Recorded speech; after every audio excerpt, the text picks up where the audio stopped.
Hari ini kami ingin mengumumkan beberapa hal penting tentang pangan, khususnya beras, di mana bulan lalu terjadi kenaikan harga di saat stok kita tertinggi selama 57 tahun. Juga produksi kita naik signifikan sesuai FAO baru saja diumumkan 3 hari lalu bahwa beras kita diprediksi 35,6 juta ton.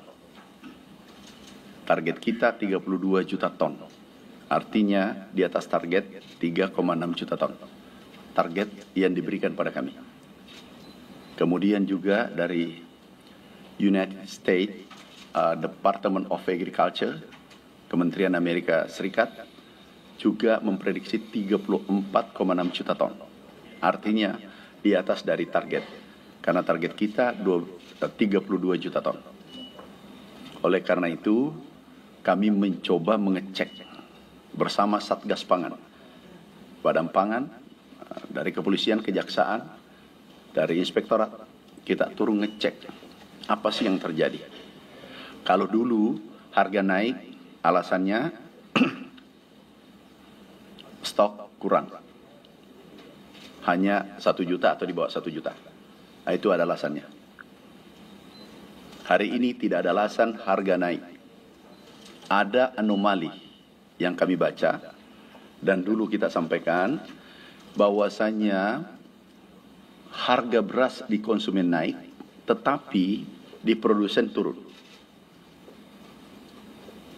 Dulu ya, waktu pertemuan dulu kami sampaikan harga di tingkat penggilingan bulan lalu itu turun tetapi di konsumen naik.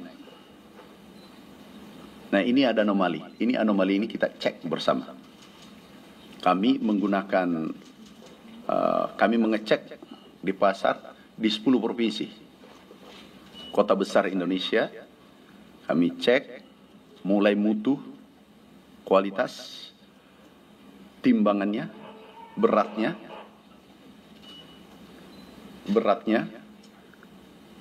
dan seterusnya.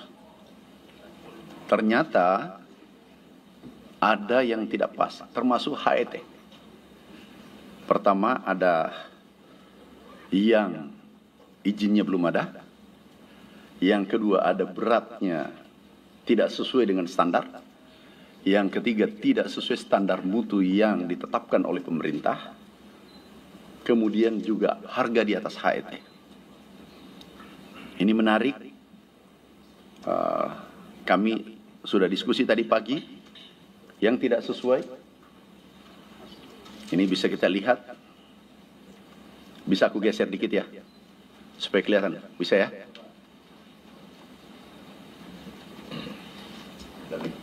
Kedengaran nggak? Kedengaran ya? Ini memang cekatan.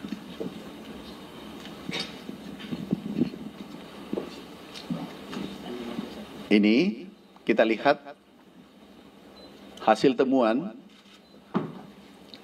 ketidaksesuaian mutu beras sesuai regulasi yang ada. Itu 85,56%. Kemudian ketidaksesuaian HET 59,78%. Kemudian beratnya itu ada 21%. Katakanlah beratnya 5 kilo harusnya, tetapi 4 kilo. Kemudian HET di atas yang telah ditetapkan oleh pemerintah. Kemudian, ini yang serius. Mutu beras tidak sesuai dengan standar. Ini mengejutkan kami semua.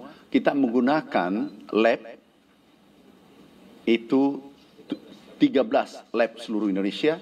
Kita gunakan karena kita tidak ingin salah. Kita tidak ingin ceroboh. Sehingga kami menggunakan 13 lab. Ini labnya di 10 provinsi. Kita tidak ingin salah dalam menyampaikan informasi. Karena ini sangat sensitif. Nah, kemudian ini premium medium ini 88% tidak sesuai mutu beras.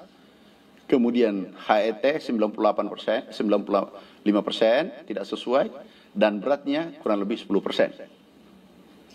Nah, inilah kondisi kita yang merah adalah tidak sesuai. Kemudian,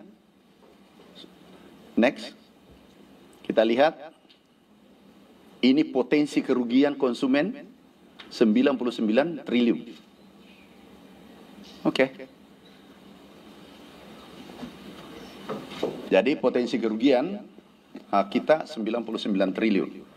Dan inilah hasil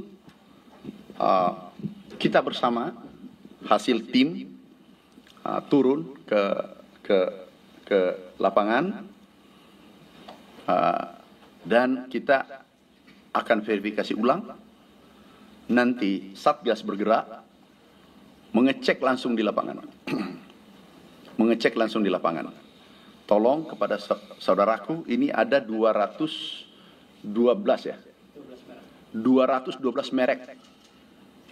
Dari 212 merek, ada yang tidak terdaftar mereknya, ada yang beratnya tidak sesuai, ada yang mutunya tidak sesuai, itu di atas 80%, kemudian harganya tidak sesuai. Ini sangat merugikan konsumen. Nah, mungkin contoh sederhananya adalah emas. Dikatakan ini 24 karat, ternyata 18 karat isinya. Contohnya sederhananya seperti itu. Ya tetap emas, tapi ini harga 24 karat, tapi ternyata 18 karat. Nah, kita nanti akan gandengan tangan. Kami memohon kepada seluruh saudaraku, sahabatku yang bergerak sektor pangan khususnya beras, mari kita koreksi, mari kita perbaiki, ini tidak boleh terjadi. Dulu ada alasan, setiap naik harga, kambing hitamnya adalah tidak ada beras di Bulog, produksi kurang. Setiap tahun, kami ini sejak 2014, sudah 6 tahun, masuk tahun ke-7, itu alasannya selalu produksi turun, harga tidak ada, harga naik. Itu stok tidak ada. Dan juga kami sampaikan, SPHP beras ini, itu juga, kalau ini informasi, kalau ini tadi data labnya diperiksa langsung. Kalau informasi yang kami terima, SPHP yang dijual ke penyalur itu 60-80%, 20% sampai 40% itu dijual sesuai standar, kemudian selebihnya dibongkar, kemudian dijual, dikemas ulang, dijual dengan harga premium medium, bukan SPHP. Tapi ini laporan dari bawah. Kami minta tolong kalau itu terjadi, jangan dilakukan. Jangan diulangi. Sekali lagi, seluruh saudaraku, sahabatku yang bergerak sektor pangan, mulai hari ini, tadi sepakat nanti disampaikan Pak Satgas Pangan, mulai hari ini, hal ini dihentikan. Tetapi, tadi hasil kesepakatan, Pak Kepala Badan Pangan mengatakan dari Satgas Pangan, Pak diberi waktu, udah nanti beliau sampaikan. Kita ingin negara ini baik, kita tidak ingin pangan bermasalah. Lihat ada konflik antara negara, geopolitik sekarang, kondisi dunia tidak baik-baik. Kita harus mempersiapkan pangan kita dengan baik. Iklim yang tidak bersahabat, kondisi dunia, perang, beberapa negara antar negara, ini kita harus siapkan dengan baik. Saudaraku, sahabatku, sekali lagi, mari kita perbaiki. Kalau kami sudah himbau, datanya kami sudah pegang, hari ini kami akan kirim semua data ini ke Bapak Kapolri dengan Bapak Jaksa Agung Kami sudah telepon tadi pagi-pagi dan utusan beliau sudah hadir semua di sini. Nanti kami kirim tanda tangan dan sebentar kami serahkan langsung agar disampaikan Pak Kapolri ke Pak Jaksa Agung. Ini harus diberesin. Ini nggak boleh dibiarkan karena menyangkut hajat hidup orang banyak. Bayangkan kalau 90 triliun. Ini bisa saudara kita daya belinya bisa naik. Kalau harga ini kita tekan turun. Makasih. Oke kawan-kawan, selamat datang dan selamat kembali lagi di channel Mata Netizen kita. Dan tadi kita sudah menonton dan sudah melihat bagaimana tentang hal penjelasan dari Menteri Pertanian, dan tentunya kawan-kawan tadi terlebih dahulu pastikan untuk menonton full semuanya agar informasi-informasi semuanya tidak dapat ketinggalan dan dapat memahami tentang apa maksud dari Menteri Pertanian ngomong sedemikian. Dan tadi kawan-kawan sudah kita melihat bagaimana seakan-akan kemarahan keluar dari Menteri Pertanian ini.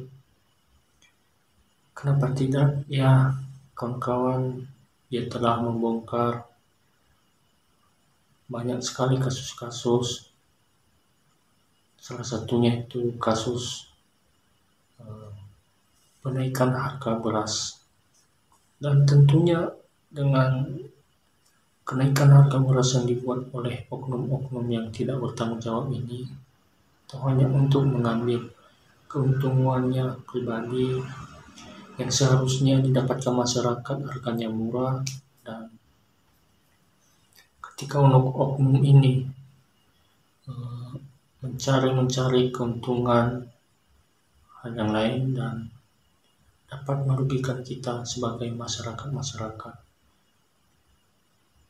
karena kan harga beras semakin mahal. Ternyata harga beras mahal kawan, bukan dari pemerintahnya, tetapi dari oknum-oknum beras inilah yang memainkan harga beras, makanya sampai di tangan masyarakat harga beras mahal sekali. Sudah jauh sekali dari harga-harga tahunnya, bukannya malah menurun, ini harga beras makin meningkat atau tinggi.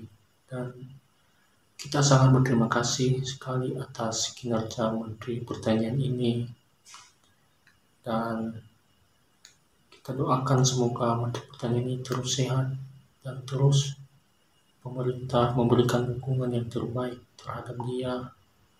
Yang dikarenakan kawan-kawan, banyak sekali lah Menteri Pertahanan ini membantu masyarakat kecil sampai ke pedesaan tentang masalah harga atau kenaikan harga yang tidak selayaknya.